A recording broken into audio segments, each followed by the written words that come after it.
Malam ini diberangkatkan dari Bogor menuju Medan, akan melayani trayek Medan Banda Aceh. Ya. Nah, ini yang akan membawa mobil ini ada 4 unit ya, dibawa mobil ini ke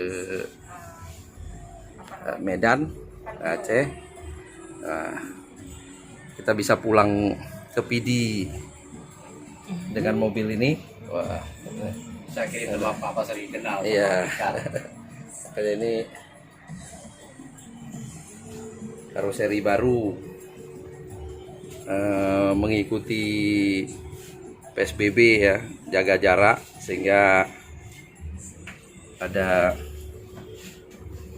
jarak antar kursi, satu baris 3 kursi berbanjar.